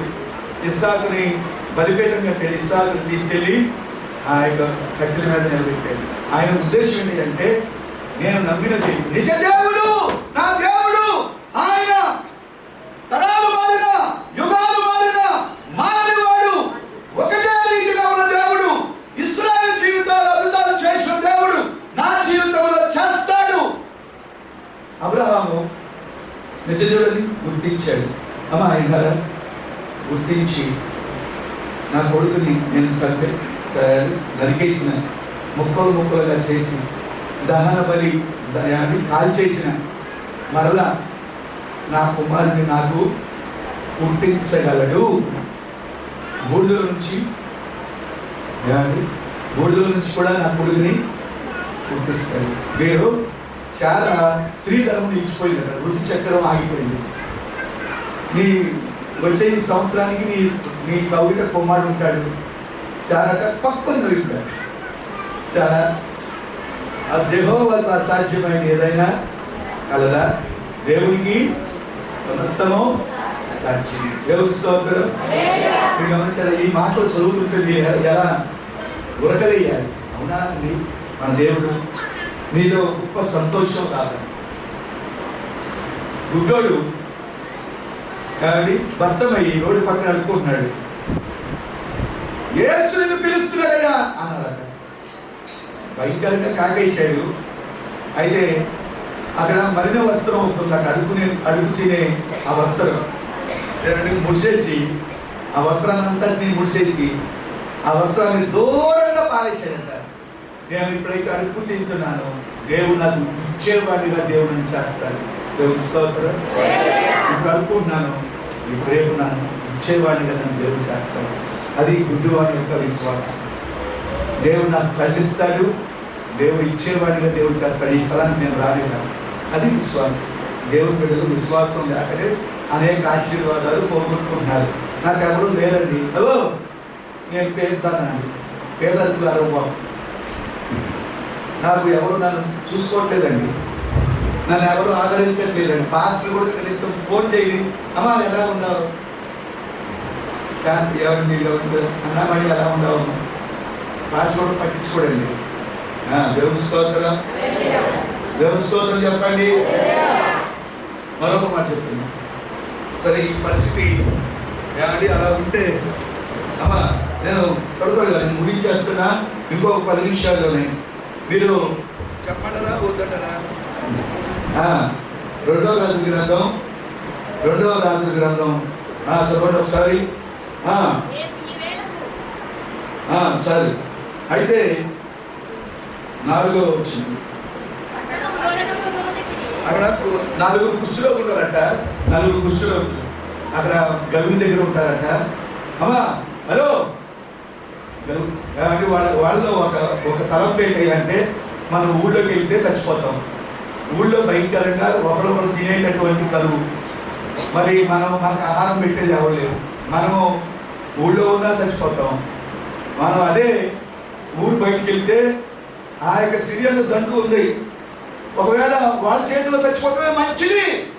యుద్ధ వీరుడిగా చచ్చిపోయాడు, యుద్ధం చేస్తూ శత్రువుల చేతిలో యుద్ధ వీరుడిగా చచ్చిపోయాడు. వాళ్ళ దగ్గర చచ్చిపోయేది ఊళ్ళో చచ్చిపోవడం కంటే యుద్ధం చేస్తూ చచ్చిపోవడం అది మంచిది. దేవుని స్తోత్రం చెప్పండి. ఈ 4 తెగించారు. అమ్మా మీరందరూ తెగించే వారిగా ఉండాలి. తెగించి అబ్రహాము తెగించి తన తండ్రిని, తన దేశాన్ని, తన బంధువులందరినీ తెగించాడు. కాబట్టే అందరిని విడిచిపెట్టి బయటకు వచ్చాడు. ఎస్తేరు తన యొక్క జాతి ప్రజల వరకు తెగించింది. నేను ప్రార్థనకి వెళ్తా, 3 రోజులు అందరూ ఉపవాస ప్రార్థన చేయండి, చస్తే చస్తా. ఇదంతా నువ్వు దేవుని కోసం ఒక తీర్మానం నీ జీవితంలో ఉంటే దేవుడు చూస్తాడు. నువ్వు తెగించి దేవుని కార్యాలు నువ్వు చేయాలి. దేవుని స్తోత్రం. ఆ తెగింపు లేదండి. కనీసం పరిచయం చేయ కుర్రాడు చెప్తే పరిచయం చేయడానికి కూడా రాదు. ఇది ఎవరి పని? ఇది ఎవరి పని అండి? ఇది ఎవరి పని? దేవుని పని. దేవుని పని చేయడానికి యవనస్తురాళ్ళు రావచ్చు, యవనస్తులు రావచ్చు, పాటలు పాడవచ్చు. నువ్వు వెనక్కి వెళ్ళిపోతూ ఉంటే దేవుడు కూడా నేను తీసేవాడు.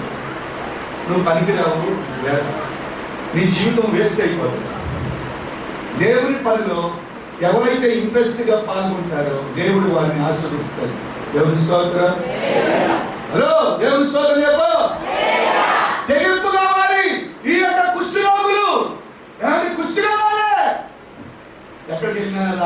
సహాయం చేయడు. ఆ యొక్క ఇజ్రాయెల్ దేశంలో మనకు సహాయం రాదు.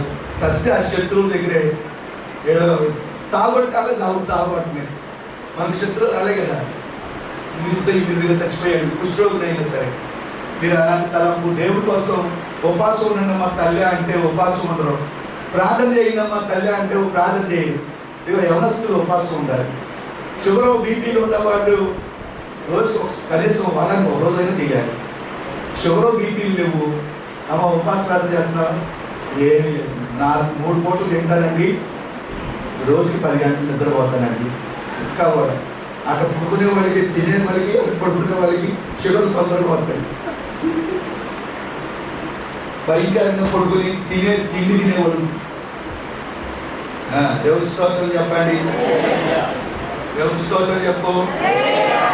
ఉపవాసం ఉంటే పరలోకానికి వెళ్తావు.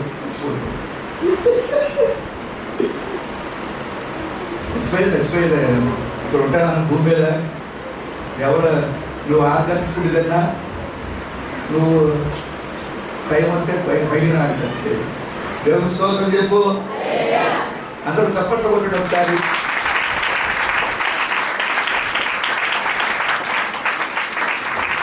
బలో యేసు మహారాజుకే, బలో యేసు మహారాజుకే. వాతావరణం కూలిగా ఉంది, మేము కూడా కూలిగా పోతాం. దేవుడు మనకి స్తోత్రం చెప్పండి. కుష్ఠరోగులు వెళ్ళి జరిగిందండి అంటే చూడండి, మాట చదవండి, చదవమ్మా. అంతకు ముందే దేవుడట యెహోవా రథముల ధ్వనియు, గుర్రముల ధ్వనియు, గొప్ప సమూహపు ధ్వనియు సిరియల దండకు వినబడినట్లుగా చేయగా మన మీదకి వచ్చుటకై ఇశ్రాయేలు రాజు హిత్తీయుల రాజుకును ఐగుప్తు రాజుకును బద్దెమిచ్చుడని సిరియలు ఒకరినొకరు చెప్పుకొని తమ గుడారములైన, గుర్రములైన, గాడిదలైన, దండపెట్టుకున్న వాటిలైన ఏమీ తీసుకొనకే తమ ప్రాణములు రక్షించు. దేవుడి స్తోత్రం చెప్పండి. దేవుడు ఎంతో నువ్వు కత్తి పట్టుకుని అవసరంగా దేవుడు కూడా కత్తి తీసుకొచ్చి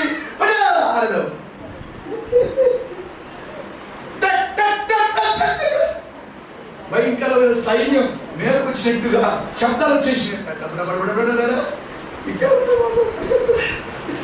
మళ్ళీ ఇశ్రాయేలు రాజు సైన్యమే కాకుండా ఐగుప్తు సేన, హిత్తీయుల ఆ దేశం, ఆ సైన్యం అంతా అనుకుని మనం వెళ్తారు. మనం ఉంటే చచ్చిపోతాం. అసలు మనం బతికేసాలి. గుర్రాలు అన్ని పెట్టేసి దేవుడు ఎలా యుద్ధం చేస్తాడు తెలుసా? దేవుడు యుద్ధం చేస్తాడు. మీరు అనుకుంటారు నీ దగ్గర రాడు. నువ్వు కూడా కత్తి పట్టుకోవడం సార్. ఆయన కత్తి పట్టుకుని నీ దగ్గర రాడు. అక్కడ శబ్దాలు దేవుడు ఆశ్చర్యకరుడు. మన దేవుడు ఎవరు? ఆశ్చర్య కార్యములు చేసేది దేవుడు. దేవుని స్తోత్రం. ఈ కుష్ఠరోగులు వెళ్ళక ముందే దేవుడు అక్కడ అద్భుతం, ఆ పాలమంతా అద్భుతం కనిపించాడు. ఈ దేవుడికి ఏమి ఇవ్వగలవు? ఈ దేవుడిని నువ్వేమి అనుకుంటున్నావు? సాదాసీదా దేవుడు అనుకుంటున్నావా? ఆయన నిన్ను ఈ జీవితాన్ని ఇచ్చిన దేవుడు. ఈ ఆకాశము, ఈ సముద్రం, అమ్మో సముద్రంలో జీవరాశులు, ఇలా ఈ యొక్క చెట్లు, కొండలు సృష్టించింది ఆయనే. ఆయన వాక్యమైన దేవుడు, వాకుగా మన మధ్యలో ఉన్న దేవుడు. అందుకే దేవుడు మాట అంటే యెహోవా అనే మాట పలికితే నువ్వు మోకాలేసి ప్రార్థన చేయాలి. దేవుని స్తోత్రం. ఆయన దగ్గర గడగడలాడుతూ నువ్వు వణకాలి. వీళ్ళు వెళ్ళిపోయారండి పాడేళ్ళ ఆ యొక్క వెళ్ళారు. నలుగురు కుష్ఠరోగులు వెళ్ళి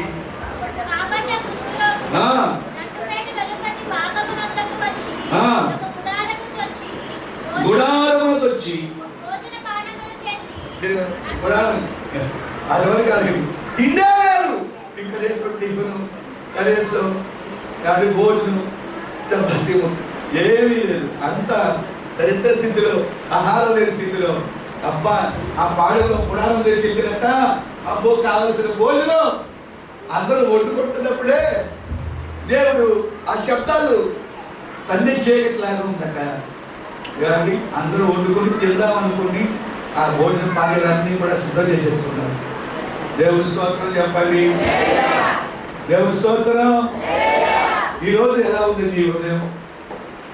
మన దేవుని యొక్క గొప్పతనం ఏంటో నువ్వు గుర్తించాలి. దేవుడు యుద్ధం చేస్తాడు. గాలి, ఆ శబ్దాలు, బూట్ల శబ్దాలు, సైన్యం వస్తే ఎలాంటి శబ్దాలు ఉంటాయో అలాంటి శబ్దాలు దేవుడు కలగజేయగానే అమ్మో వాళ్ళే కాదు ఇంకా పెద్ద పెద్ద సైన్యం అవుతుందని అందరు తప్పించుకుంటూ ఎవరు ప్రజలు 4 పైసలు బంగారాన్ని, ఆహారాన్ని, కావలసిన తిన్నారు, కావలసిన వాళ్ళు ఒకరు ఉంటున్నాడు. మనం చేసే పని మంచిది కాదు, మనము చేయడం మంచి పని కాదు. మన పట్టణంలో, షోలోని పట్టణంలో భయంకరమైన కరువు ఉంది, ఇక్కడ సమృద్ధి అయిన ఆహారం ఉందని మనం చెప్పుదాం అని ఒక కుష్ఠరోగి మరొకరు కుష్ఠరోగితో మాట్లాడుతున్నాడంట. దేవుని స్తోత్రం చెప్పాలి. అమ్మా, నువ్వు తిన్నావా? అసలు దేవుడు నీకు అర్థమయ్యాడా? దేవుని నువ్వు సంపాదించుకున్నావా? ఆయనను విశ్వాసం ఉంచితే నువ్వు ఇతరులకు చెప్పకుండా ఉండలేవు. అమ్మా, మనం నిన్ను రక్షించింది ఈ వాక్యమే. ఆ వాక్యము ఇతరులతో కూడా నువ్వు పంచుకోవాలి. దేవుడు నీకు సహాయం చేస్తాడు. Jesus loves you, Jesus heels you, Jesus saves you. ఏదో రెండు మాటలు పలిగితే ఆ మాటలే నీ జీవితంలో గొప్ప కార్యాలు జరుగుతాయి. దేవుని స్తోత్రం. ఆ వ్యక్తిని నువ్వు రక్షించుకున్న వ్యక్తి అవుతావు.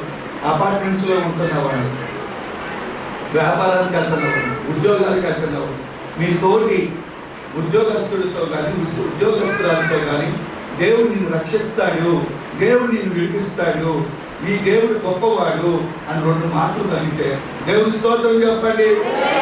మేము బాబా గారు ఆయన మలబారు ప్రాంతానికి వచ్చాడు.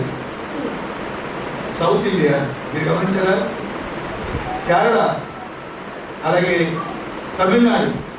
తమిళనాడు బోర్డర్లో కన్యాకుమారి దగ్గర నజరేత్ అనేటటువంటి ఊరు ఉంది.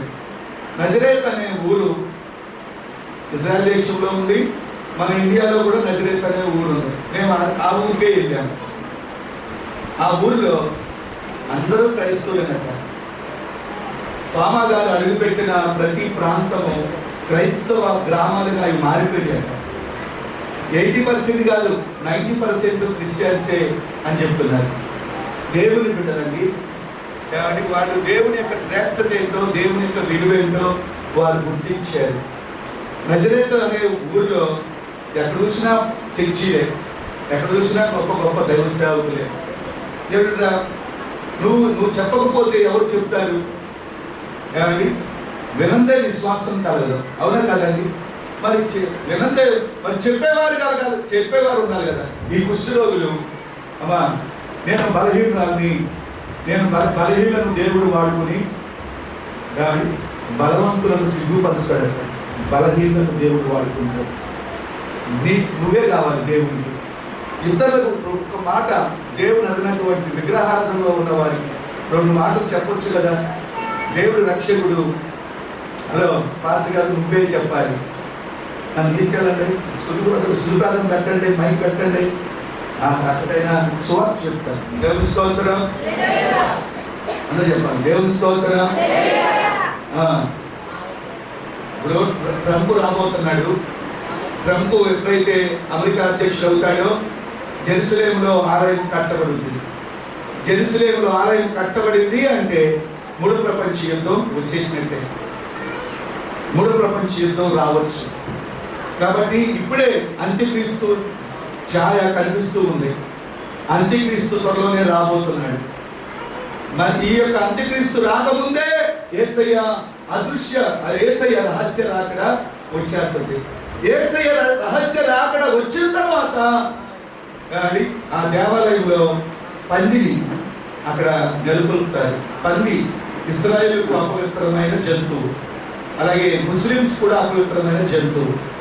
పంది ఒక అపవిత్రమైన వ్యక్తి అక్కడ కూర్చుంటాడు. 7 సంవత్సరాలు అక్కడ ఆయన అధ్యక్షుడిగా ప్రపంచాన్ని పరిపాలిస్తారు. కాబట్టి ఈ సమయంలో నేడు వాళ్ళు అంటున్నారు, కాబట్టి మనము చేయని మంచి పని కాదు. నేటి దినము శుభవర్తమానము గల దినము. మనం ఊరకలేదా?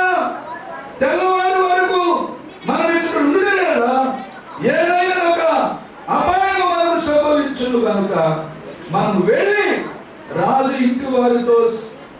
సంగతి తెలియచెప్పుదామని ఒకరితో ఒకరు చెప్పుకొని దేవుని స్తోత్రం చెప్పండి. నేను చెప్పే మాట ఏంటంటే, ఎలీషా ఎలాంటి పలుకు పలికాడు, మీరు కూడా అలాంటి పలుకులు పలకండి. పరిస్థితులు బాగలేదా? అడుగు అనుభవిస్తున్నావా? సమస్యలు గుండా వెళ్తున్నావా? అక్కడ మోషే ఎలాగ పలికాడు, మీరు కూడా అలాంటి పలకండి. ఏమంటే విశ్వాసపు పలుకులు నువ్వు పలకలేవా? నువ్వు పలుకో. ఏమండి నీ నోట్లోనే ఉంది జీవము మరణము. దేవుడట ఇగో భూమి కలుగును గాక, ఆకాశం కలుగును గాక. అందుకే నోరు జాగ్రత్త పెట్టుకోండి. మీరు కనుక మంచి మాటలు పలకటానికి ఉపయోగించండి. త్వర శబ పదాక ఎగబడి మాట్లాడుతూ ఉన్న వాడికి శక్తి ఉండదు. నోటిని జాగ్రత్తగా కాపాడుకునే వారికి శక్తి ఉంటుంది. దేవుని స్తోత్రం. ముసలమ్మ ముచ్చట్లు చెప్తూ బాగా నీ నోటితో ఏం పలుకుతావో అది నెరవేరిపోతుంది. పిల్లలు ఎప్పుడు శపించబాకండి, భర్తను శపించబాకండి, భార్యను శపించబాకండి. ఆశీర్వాదం వచ్చిన పలకండి. నీ కొడుకు మీద చేయి పెట్టి అయినా దేవుడిని దీవిస్తాడా, దేవుడు నీకు మంచి భవిష్యత్తు ఇస్తాడా. తల్లి అయినా తండ్రి అయినా మీ పిల్లల్ని దీవించండి, చెప్పించు. అవి చేస్తాడు పిల్లలు. అదే నువ్వు వేయలేదా? దేవుని స్తోత్రం. నేను 2 మాటలు చెప్పాను. నేను ఈరోజే ఎర్ర సముద్రం ఆయిలైపోతుంది. ఈరోజు రేపు ఈ పాటికి మానికి సన్నం పిండి రూపాయికి 10 రూపాయలు కూడా కాదు, రూపాయికి పెట్టుకోండి. ఏంటి ఎలీషా గారు, ఏమి ఆధారం చేసుకుని నువ్వు మాట్లాడుతున్నావు అంటే ముందు వాళ్ళ దూరదృష్టి గలవారు జరగబోతున్న వాటిని ముందుగా దేవుడు వారికి బయలుపరుస్తాడు. దేవుని స్తోత్రం. అందుకే దాన్ని వివేచన వారు అంటారు. వివేచన వారు. అయ్యా ఈ జీవితం విలువైంది, ఈ జీవితాన్ని పాటు చేసుకోబాకు. ఏదో గర్ల్ ఫ్రెండ్కో బాయ్ ఫ్రెండ్కో నువ్వు మోసపోబాకు. ఇదిగో ఫరో ఎప్పుడు నేను నీ మీద పనిచేస్తా, ఫరో నిన్ను తీసుకెళ్ళటానికి నిన్ను మళ్ళా పాత జీవితంలోనికి పెట్టడానికి ప్రయత్నం చేస్తూనే ఉంటాడు. వాడికి అవకాశం ఇవ్వకు. నువ్వు విమోచించబడ్డావు, నువ్వు రక్షించబడ్డావు, ఆయన రక్తం చేత నువ్వు కడగబడ్డావు. నువ్వు దేవుని కుమారుడు, నువ్వు దేవుని కుమార్తెవు. మరలా అపవాదికి దాసుడుగా నువ్వు ఉండబాకు. మరి దాస్యత్వంలోనికి మరలా నువ్వు వెళ్ళకూడదు. ఎందుకంటే ఈ యొక్క ఆ బంధకాలు తెంచబడాలి, అధికారము తీసివేయబడాలి. నువ్వు లోకాన్ని ప్రేమించకూడదు, నువ్వు దేవుని ప్రేమించాలి. సిస్టర్, బ్రదర్, నువ్వు దేవుని ప్రేమించాలి, దేవుని కొరకు వాడబడాలి. ఇదిగో దేవుని కొరకు వాడబడినామా? ఒక 4 స్తంభాలుగా చర్చిలో మందిరంలో గదనాలుగా ఉంటే నువ్వే కావాలి దేవునికి. నీ సమయం ఎక్కువగా ప్రార్థన చేద్దాం. దేవుడి యొక్క పరిశుద్ధమైన వాక్యము దేవుని సన్నిధిలో దేవుని కాక అందరూ చిన్న ప్రార్థన చేసుకుంటాం. తండ్రి, నన్ను బలపరచయ్యా. అందరూ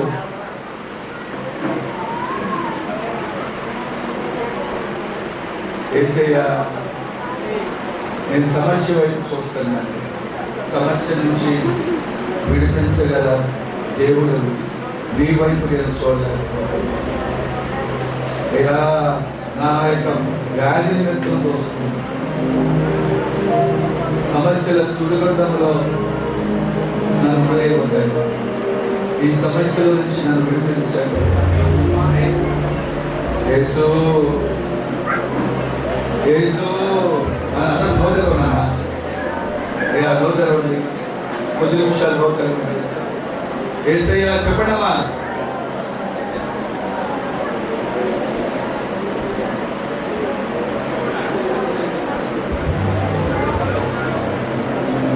ప్రార్థన చేస్తారు.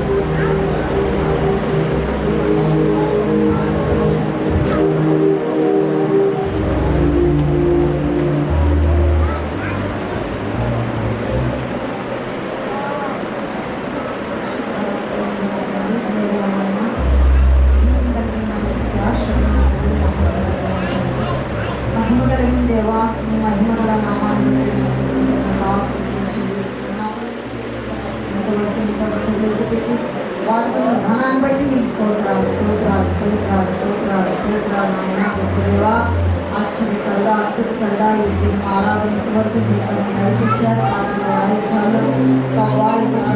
సాక్షాత్ ప్రత్యేక ఆరాధనలో తోడైన వాక్య పరిచయంలో తోడైన స్తోత్రాలు స్తోత్రాలు స్తోత్రాలు చెల్లిస్తున్నాం ఆయన.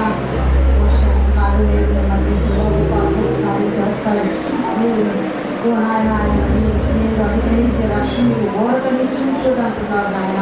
ప్రభా స్థాయితే తనకు చూస్తున్నాను ఎర్ర సముద్రం చూస్తూ ఎంతో భీతిగా సమయం అది ఆయన విశ్వాసంతో పలుకుతున్నాడు మోషన్ ప్రభా. ఆ రీతిని మోషన్ తన సముద్రం సముద్రాన్ని ఆరినగా చేసి ఆయన ఇస్రాయేల్ నడిచేటానికి దాన్ని ఏర్పరచాడు ఆయన. అయా తండ్రి అదే దాంట్లో ఐగుప్తు నడవబోయారు కానీ వాళ్ళు మునిగిపోయారు. ప్రభా నీ అద్భుతం కనులారా చూపించారు రక్షణ. అయా ఇస్రాయేల్ అందరూ కూడా నాయన ఎవ్వరు కూడా నాయన చనిపోకుండా పిల్లలందరినీ కాపాడారు ప్రభా. స్తోత్రాలు స్తోత్రాలు తండ్రి నాయన.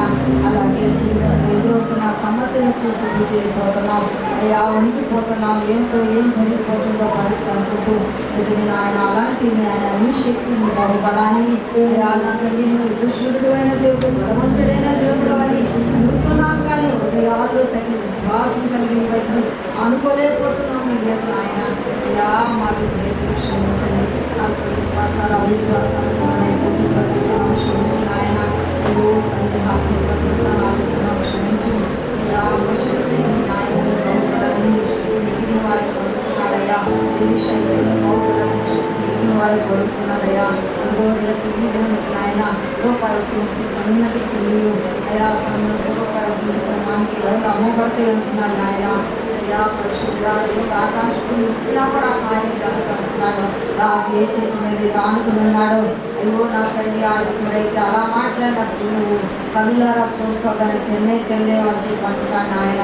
ప్రభా ఎంతో భయంకరమైన కరువు పరిస్థితుల్లో వారి పంటలే లేని పరిస్థితి అయా తండ్రి దేశంలో అయా నా తండ్రి అలాంటి క్షమకాలంలో ప్రభా అయా తెల్లవారేసరికి నాయన ఓ రూపాయికి పిండమబడుతుందంటే అది ఎంతో అసాధ్యమైన కార్యం నాయన.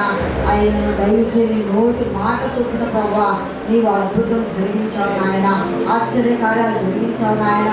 అయా శత్రువులందరికీ నాయన ఓ తండ్రి నాయన గుర్రపు రథాలు గురువించి వారి పాడారు ఉన్నపాటు విడిచిపెట్టి సమస్తాన్ని పారిపోయినట్టు చేశావు నాయన. అయ్యా దేశంలో ఒక క్షామాన్ని ఒక్క రోజులో పెట్టేశావు నాయన. అయ్యా గొప్ప దేవుడు అయ్యా. అయ్యా నీ శక్తిని ఎంతో గొప్పది ప్రభా. నీ కార్యాలు ఎంతో గొప్పది ప్రభా. అయ్యా మా హృదయాలు అయ్యా నీ మీద ఆనుకోలేకపోతున్నాం. ఇశ్రాయేలు రాజు నాయన అధికారుల మీద ఆనుకోవటాన్ని బట్టి ఆ దేశం క్షామం వచ్చిందంటున్నావు. నిజమే మా హృదయాలు నీ మీద ఆనుకోలేకపోబట్టే మాలో శాంతి లేకపోవటం, మాలో కుటుంబాల్లో ఆర్థిక పరిస్థితులు అనేక సమస్యలతో కొట్టుమిట్టులాడుతూ ఉన్నాం నాయన. పరిశుద్ధుడైన మా తండ్రి మా దోషాలు క్షమించండి. నాలుగు దేవతలు క్షమించి నాయన. అయ్యా నీ గొప్ప అద్భుత కార్యాలు అయ్యా ఇగో తెగించాడు అబ్రహాం కూడా. కుమారుని బలి అర్పించు అంటే ప్రభా దేశాన్ని నాయన బంధువులు నాయన జనాంగాన్ని విడిచిపెట్టాడు. రక్త సంబంధికులు విడిచిపెట్టి నువ్వు చూపించిన ప్రాంతాలు రావటమే కాదు ఒక్కగానొక్క కుమారుని నీమన్నప్పుడు కూడా అయ్యా నా తండ్రి నాయన నీ మాటకు ఎదురు చెప్పగా వెంటనే తన కుమారుని ప్రభా చూపిస్తున్న పర్వతం తీసుకెళ్ళాడు. ప్రభా ఇదిగో మేము బలర్పించి తిరిగి వస్తామంటున్నాడు అయ్యా. పుట్టిన లేపటానికి శక్తి గల దేవుడు నా దేవుడు అయిన అబ్రహాం విశ్వసించాడయ్యా. అందుకే విశ్వాసంతో కొన్ని పలుకుతున్నాడయ్యా. నిజమే విశ్వాసం కలిగి మేము మాట్లాడలేకపోతున్నాం, విశ్వాసం కలిగి పలకలేకపోతున్నాం. అసాధ్యమైన కార్యాలు సాధ్యపరిచే దేవుడు కానీ అయ్యా అయ్యా అయ్యా ఆ విశ్వాసం మా హృదయాల్లో అయ్యా నా తండ్రి నాయన అనుగ్రహించమని వేడుకుంటున్నాం. ప్రభా మా పితడైన అబ్రహాం కలిగి విశ్వాసం వాళ్ళు దయచేయి. నీ కార్యాలు చూడగలిగే విశ్వాసం దయచేయి. నీ అద్భుతాలు చూడగలిగే విశ్వాసం దయచేయి. ప్రభా పరిశుద్ధుడు అయిన తండ్రి నాయన ఓ జీవితాలు త్యాగం చేశారు. ఎస్తే త్యాగం చేసిందయ్యా. అబ్రహాం త్యాగం చేశాడయ్యా. అయ్యా అద్భుతాలు చూశారయ్యా. అయ్యా అయ్యా తెగింపు కలిగి నడవండి. అద్భుతాలు చూడలేమంటున్నావు. అవి తెగించుకున్నారు ప్రాణాలు సైతం కూడా ప్రభా. అందుకే వాళ్ళు గొప్ప అద్భుతాలు చూశారయ్యా. ఆశ్చర్య కార్యాలు మా జీవితాల్లో మేము చూడగలగటానికి అయ్యా ఆ గొప్ప విశ్వాసం ఆ హృదయాల్లో అనుగ్రహించమని ఆ విశ్వాస ఆత్మను మాలో కుమ్మరించమని వేడుకుంటున్నాం ప్రభా. కుమ్మరించండి నాయన, విశ్వాస ఆత్మను కుమ్మరించండి నాయన. మా హృదయాల్లో విశ్వాసాన్ని పరచండయ్యా, మా హృదయాలు విశ్వాసాన్ని అభివృద్ధి పరచండయ్యా. మారున్న ప్రభా నీ మీద ఆనుకునే విశ్వాసాలు మాకు దయచేయండి అయ్యా. అయ్యా లేని మొన్న రుజువుపరచగల విశ్వాసాలు మాకు దయచేయ్యా. విశ్వాసం కూడిన వాక్కులు మాకు దయచేయండి నాయన. నీ కృప మా మీదకి రానివ్వండి నాయన. అయ్యా అయ్యా విడిచిపెట్టొద్దయ్యా. అయ్యా అద్భుతాలు ఆశ్చర్యకార్యాలు మేము చూడాలి. మా సంఘం ప్రతి కుటుంబాల్లో మేము చూడాలి ప్రభా. మీ సాక్షులుగా నిలబడగలగాలి బిడ్డలందరూ. మా దేవుడు మా జీవితంలో అద్భుతాలు చేశాడు, ఈ ఆశ్చర్యకార్యాలు చేశాడని ప్రతి ఒక్కరూ నీ సాక్ష్యాన్ని పలికే వారం ఉండాలి, నీ ప్రకటించే వారంగా ఉండాలి ప్రభా. పరిశుద్ధమైన తండ్రి నాయన, అయ్యా అయ్యా నీ ఘనమైన కార్యాలు అయ్యో కుష్ఠరోగులు తీసుకెళ్ళి చెప్తూ ఉన్నారయ్యా. అయ్యో నీ అద్భుతాలు వివరిస్తున్నారు, మేము అద్భుతాలు వివరించాలి. అయ్యో ఈ శుభకరమైన దినాలు అంటున్నారయ్యా. అయ్యో దీన్ని మనం ఇలా ఉంటే మంచిది కాదు, మనకి క్షేమం కాదు అంటున్నారయ్యా ప్రభా. అలాగే మా జీవితాల్లో అయ్యా ఇగో నాయన దినాలు దుర్దినాల్లో ఉన్నాం, నీ ఆట రాబోతూ ఉన్నది అంటున్నావు అయ్యా. మేమైతే ఈ క్షేమ దినాలు ఇలా ఉండటం మాకు మంచిది కాదు అయ్యా. మేము అనేకులకి రాజ్య సువార్త వినిపించడానికి పరిశుద్ధుడా అయ్యా ఇగో సియోని ప్రసవేదన కలగాలని బిడ్డలకు అన్నట్టుగా అయ్యో నా తండ్రి నాయన ప్రసవేదన కలిగేసి నేను బిడ్డలు కనిపించలేకపోతున్నా అంటున్నావు అయ్యా. మా హృదయాల్లో అటు ఆత్మల గురించి వేదన దయచేసి, ఆత్మల భారాలు దయచేసి అనేకులకి నీ రాజ్య సువార్త మా రక్షణలో బంధువులుగా అన్నదమ్ములు అక్క చెల్లెలు మా ఇరుగు వారి పొరుగు వారికి అయ్యా సువార్త ప్రకటించే వారిని ఉంటానికి సహాయం చేయి. మా నోళ్ళు తెరవజేయ్యా, మా స్వరాలు విప్పండి నాయన. పరిశుద్ధాత్ముడా నీ ఆత్మ కార్యాలు మాలో జరిగించండి అయ్యా, ఒక్కొక్కరిలో జరిగించండి అయ్యా, ఒక్కొక్కరిలో జరిగించండి అయ్యా. పరిశుద్ధాత్మదేవా అయ్యా అయ్యా నాయన ఒక్కొక్క బిడ్డలు ఆత్మ సంబంధమైన ఆశలు కోరికలు రగలగొల్పమని వేడుకుంటున్నాం. ఆత్మ సంబంధమైన విషయంలో మనసు నింపే బిడ్డలు ఉంటాను కృప దయచేయమని వేడుకుంటున్నాం ప్రభా. నీ వైపు చూసి నాయన నీ రాజ్యం కొరకు ఆయత్తపడుతూ అనేకులు ఆయత్తపరిచే వారు ఉంటాను కృప దయచేయండి అయ్యా. నర్సులు బలపరచండి అయ్యా. ఇంకా 200 ఆత్మతో ఇంటిపెట్టి వాడుకోండి. నీ కృప ఆస్తుని ఆస్తు మీదకి రాని అయ్యా. ఆత్మానుసరమైన తలంపుల ఆలోచనతో నింపండి. సంఘ క్షమాభివృద్ధి కొరకు మంచి ఉత్తమమైన కార్యాలను నిర్వహించడానికి అయ్యా నీ కృప నీ దాసులను విస్తరపరిచేయమని వేడుకుంటున్నానయ్యా. అయ్యా నీ నిండైన ఆత్మాభిషేకంతో నింపమని వేడుకుంటున్నానయ్యా. ఆయుష ఆరోగ్యం దీర్ఘాయు దయచే బలపరచు. నీ శక్తితో నీ ఆత్మతో నింపి నడిపించండి నాయన ప్రభా. సంఘాన్ని ఎలా అభివృద్ధి పరచుకోవాలో, ఈ రాజ్యం కొరకు ఎలా ఐక్యపరచుకోవాలో అయ్యా నా తండ్రి నాయన ఏ కార్యాలు నిర్వహించాలో, ఏ ఆలోచనలు ఉత్తమైన మంచి ఆలోచనలతో నాయన ఇలా ముందుకు సాగడానికి కూడా దయచేసి దాసరాలు కూడా బలపరచండి. ఈ దాసుని యొక్క పరిచర్లు మీరు వాడుకోండి నాయన. ఓ పాల్ మైక్ లాండర్స్ కూడా ప్రభా వారికి లోతైన మార్పు రక్షించి సవ పరిచర్లో దాన్ని తల్లిదండ్రులు సంకాలుగా బిడ్డలు నిలబెట్టండి, వాడుకోండి అయ్యా. అయ్యా మా సంఘ బిడ్డలందరినీ జ్ఞాపకం చేసుకో. ప్రతి ఒక్కరిని రాజ్యం కొరకు ఆయత్తపడుతూ ప్రభా నా తల్లి నాయన అనేకుల్ని ఆయత్తపరిచేవారు ఉంటాను కూడా కృప దయచేసి మీరే నాయన మహిమగరంగా ప్రభావాలు పొందుకోమని దక్షిణ ఆరాధన దూరంగా మనం వేస్తున్నాం వేడుకుంటున్నాం.